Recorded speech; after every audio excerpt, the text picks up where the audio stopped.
자, 오늘 이 경기도 양평에서 60대 남성이 숨진 채 발견됐습니다. 그런데 이 남성, 김택진 NC소프트 대표의 장인이자 윤송이 NC소프트 사장의 부친으로 확인이 됐습니다. 자, 그런데 지금 속보가 들어왔습니다. NC소프트 윤송이 사장 부친 살해 용의자가 검거가 됐다는 속보가 들어왔습니다. 조금 전까지만 해도 이 40대 용의자를 특정해서 경찰이 쫓고 있다라는 것까지만 확인이 됐었는데 결국 40대 용의자 경찰이 검거를 했습니다. 이 피해자의 차량이 주차된 그 골목에서 확인되지 않은 차량이 나가는 것이 CCTV에 찍혔다라는 내용이 보도가 됐었는데 그 차량 소유주 내지는 그 차량을 운전했던 40대 남성 경찰이 인상착의와 신원을 특정해서 쫓고 있었는데 지금 사건 하루가 채 되지 않아서 용의자가 검거가 됐다는 속보가 들어와 있습니다. 저희 사회부에서 계속 취재를 하고 있는 중인데요. 자세한 내용이 들어오는 대로 저희 시간에도 추가로 전해드릴 수 있으면 드리겠습니다. 그리고 이어지는 뉴스 A에서 좀 더 자세히 다룰 예정입니다. 먼저 이 사건에 대해서 개요를 좀 얘기해 주시죠. 이유정 기자. 어떻게 된 사건이었죠? 네, 윤송이 씨의 아버지가 그 양평에 거주하고 있습니다. 그런데 어젯밤에 그 외부에 있는 모임에 참석했다가 귀가하지 않았습니다. 그리고 오늘 아침에 오전 7시 반쯤에 싸늘한 시신으로 발견이 됐습니다. 그 윤 씨의 부인은요, 그러니까 윤송이 씨의 어머님은 남편 차량이 안 보이고 주차장에 피가 보인다. 이런 얘기를 좀 했었고요. 그 다음에 경찰에 신고해서 수사에 들어갔습니다. 그리고 나서 오늘 경찰이 추적을 했는데 40대 남성을 용의자로 특정했습니다. 차량에 있던 윤송이 아버지의 차량에 있던 그 블랙박스는 사라졌고요. 하지만 CCTV가 남아 있어서 이 남성을 경찰이 추적할 수가 있었습니다. 자, 일단 김태현 변호사님, 이게 현장 도착하자마자 이거는 타살이다라는 흔적들이 보였었다면서요. 네. 그러니까 자살이 아니라 이제 타살로 잠정적으로 그 결론을 짓고 이제 용의자 추적했는데 이 경찰이요. CC 변사체가 발견됐을 때 자살인지 타살인지 구분을 할 때 가장 먼저 보는 것이 뭐냐면 상처입니다. 왜 우리 타살의 흔적이 있다 없다 이런 얘기들 하지 않습니까? 네. 그러니까 예를 들어서 똑같이 칼에 찔리는 흔적이라고 하더라도 자살했을 때와 타살됐을 때라는 그 상처의 패턴이 다르거든요. 법의학자들이 이제 그걸 해봤을 때요. 네. 그래서 이번 경찰도 목에 흉기 찔린 흔적이 있다라고 발표했는데 그 흔적이 스스로 했다고는 볼 수 없는 그런 이제 상처의 패턴이었기 때문에 타살로 단정을 진 것이고요. 네. 그리고 차 안에 블랙박스가 없었다. 앞서 이제 화면을 보신 분들은 알겠지만 그 차량이 굉장히 고급 차량입니다. 네. 그 정도의 고급 차량이면 대부분 다 블랙박스가 있기 마련인데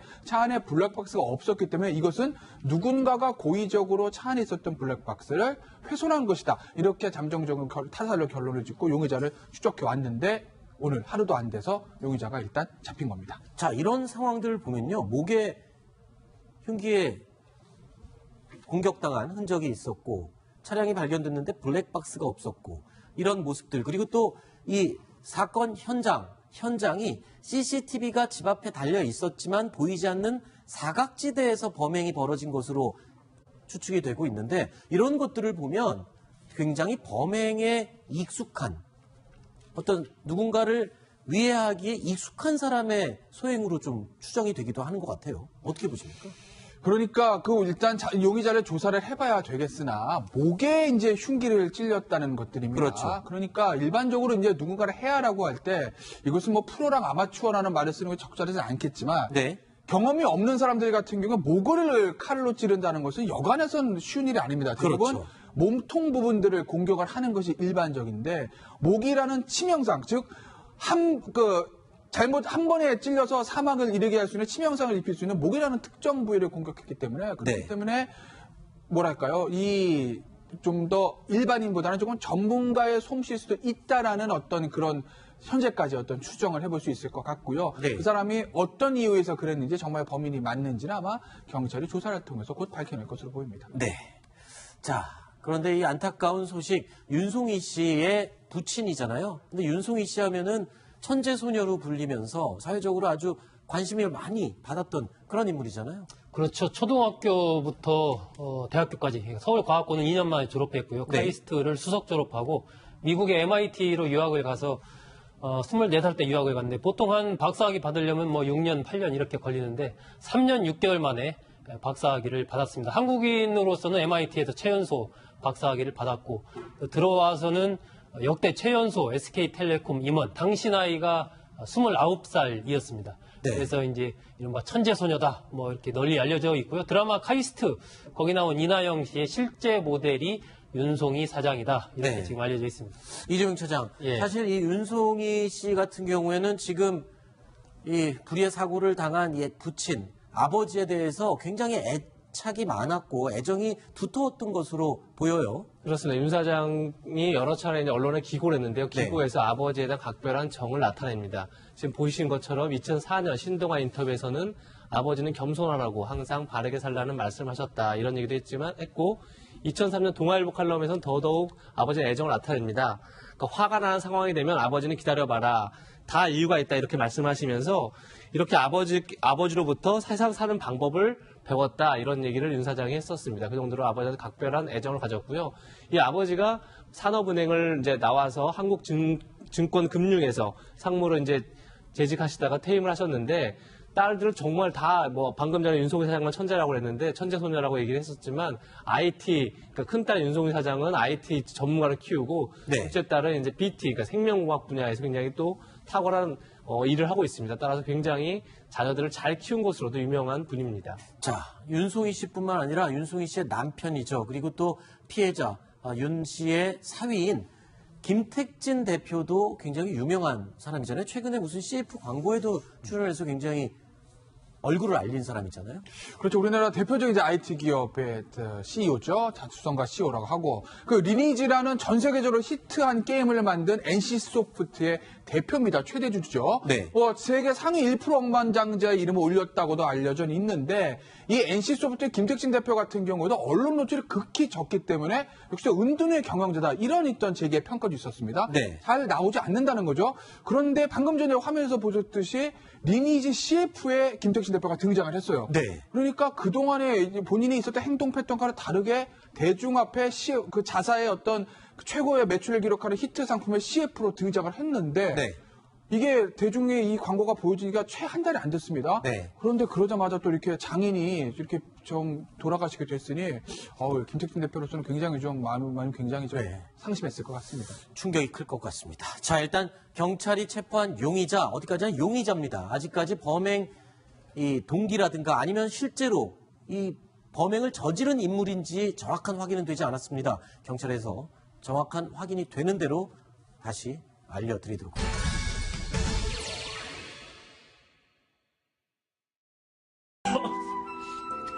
야, 너무너무 맛있잖아. 깜짝이야. 라면인 건가요? 라면인 건가요?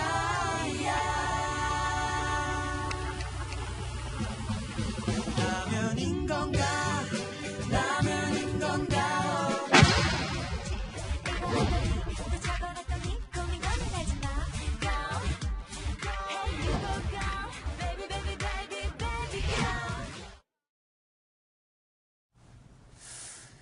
아유, 배고픈데 또 라면을 화면에서 보니까 더 배가 고프네요. 우리나라 국민이 1년에 평균 71개, 5일에 한 번은 먹게 되는 애정 음식이 바로 라면입니다.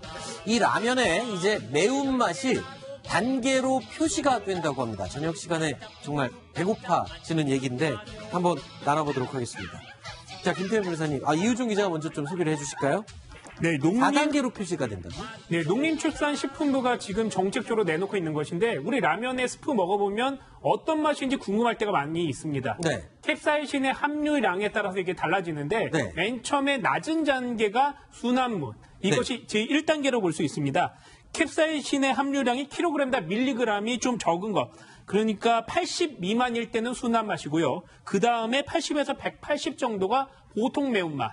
그리고 그 이상이 매운맛, 매운 매운맛 이렇게 4단계로 나눠서 맛을 표시하게 되기 때문에 소비자들이 가서 얼마나 매운지를 척도를 지레짐작으로 해서 제품을 구비할 수가 있게 되겠습니다. 글쎄요. 근데 이 라면의 매운맛을 굳이 표현을 할 필요가 있을까? 우리나라 사람들이 뭐 웬만한 라면들은 다 먹어보잖아요. 그래서 제품별로 어떤 단계에 어떤 제품이 표시가 되는지 분류를 해봤습니다. 뭐 모든 대표 라면을 넣었으니까 특정 상표를 홍보하는 건 절대 아닙니다. 자, 그런데 안성탕면과 삼양라면은 이 단계 기준에서는 1단계에 들어갑니다. 그러니까 누가 먹어도 아 이건 순한 맛이다 라고 느끼는 1단계에 포함되고요.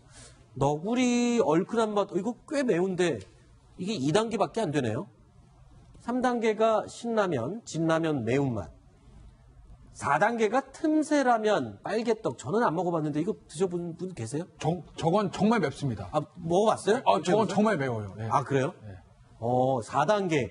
저는 개인적으로 3단계에 있는 라면을 즐겨 먹는데요. 네. 저건 4단계에 있는 틈새는 좀 진짜 많이 매워요. 아, 그래요. 이게 우리나라 사람들한테는 저걸 뭘 저렇게 표시까지 하나 싶은데 외국인들한테는 저게 큰 도움이 될 수 있을 것 같아요. 그렇지 않을까요? 아, 그렇죠. 외국인들 입장에서 보면요. 매운맛 열풍이긴 하지만 외국인들이 생각하는 매운맛과 우리 한국 사람 생각하는 매운맛 단계가 다릅니다.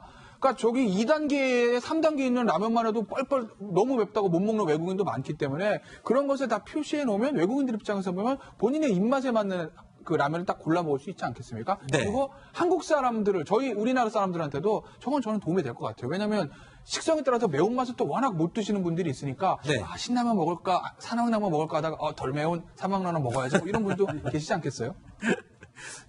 국내 라면 경기에 좀 도움이 될 수 있을까요? 뭐 이런 거 표시하면은 외국 사람들이 좀 더 쉽게 사 먹고 뭐 그런 현상이 나올 수 있을까 모르겠어요. 아무래도 이제 소비자들의 기호에 따라서 좀 더 이제 세분화가 되는 거니까요. 네. 보통 어떤 때는 좀 이렇게 매운맛이 좀 땡길 때가 있지 않습니까? 네. 우리가 가서 이제 매운맛 라면 주세요 뭐 이럴 수도 있고 스스로 이제 알아서 찾는데 이 어떤 기준이 없는데 네. 저렇게 기준을 딱딱딱 분류를 해주면 선택을 할 때 조금 더 분명한 기준 속에서 선택을 하기 때문에 더 네. 다양한 어떤 선택의 폭이 넓어지지 않을까 생각이 됩니다. 네. 매운맛, 순한맛, 뭐, 단계별로 한다는데 이 기준을 직접 정한 농림축산식품부 담당 사무관에게 직접 물어봤습니다. 들어보시죠. 매운맛 정도 표시는요, 국내에 시판되는 라면들 중에서 상대적으로 어느 것이 더 매운지, 어떤 것은 덜 매운지에 대한 부분을 4단계로 나눠가지고 표현을 한 것이고요. 1단계 순한 맛은 그 누가 먹어도 맵다라고 느끼지 않을 정도의 라면이다. 이제 2단계부터는 흔히 뭐 거의 90% 이상의 모든 사람들이 매운맛을 인지하는 수준이다. 이렇게 보시면 될 것 같아서 80이 넘어가게 되면 라면하고는 또 확연하게 차이가 납니다, 이게. 저는 이거 보면서 이런 생각이 들었어요. 그냥 라면 하나에 물의 양을 조절하면 매워졌다가 안 매워졌다 하지 않나요? 소국장님 왜 웃으세요? 맞잖아요. 아니 똑같은 라면에 물 많이 넣으면 매워지는, 싱거워지는 거고 조금 넣으면 매워지는 거고. 뭐. 근데 네. 아까 예를 들어서 3단계 신라면을 먹는데 제가 네. 나 매운 거 못 먹으니까 어떡하지? 물을 타서 좀 안 맵게 먹어야 되겠다라고 물을 탈 수도 있으나 네. 그러면 맛 자체가 싱거워지잖아요. 안 매운 건 좋은데 짠맛도 없어지고 맹탕이 되고 싱거워지기 때문에 그게 차이가 있다니까요. 알겠습니다. 어느 정도 라면 안 끓여보셨죠? 어느 정도 물을 넣어야 이걸 좀 더 네. 매운맛을 덜하게 할 수 있는지가 네. 기준이 다 다르지 않습니까?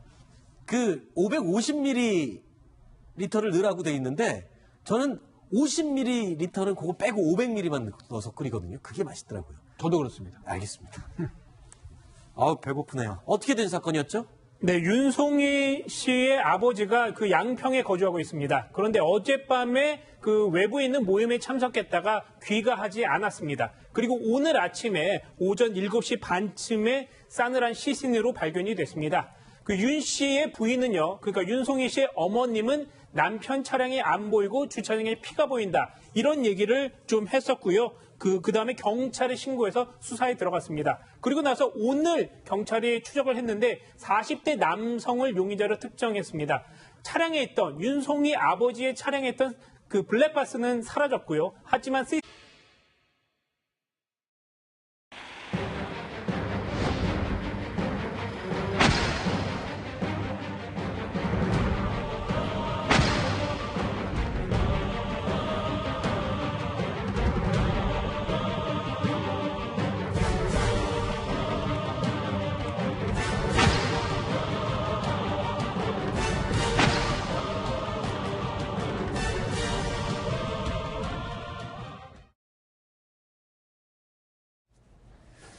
자, 오늘 이 경기도 양평에서 60대 남성이 숨진 채 발견하는 것이 CCTV에 찍혔다라는 내용이 보도가 됐었는데 그 차량 소유주 내지는 그 차량을 운전했던 40대 남성 경찰이 인상착의와 신원을 특정해서 쫓고 있었는데 지금 사건 하루가 채 되지 않아서 용의자가 검거가 됐다는 속보가 들어와 있습니다. 저희 사회부에서 계속 취재를 하고 있는 중인데요.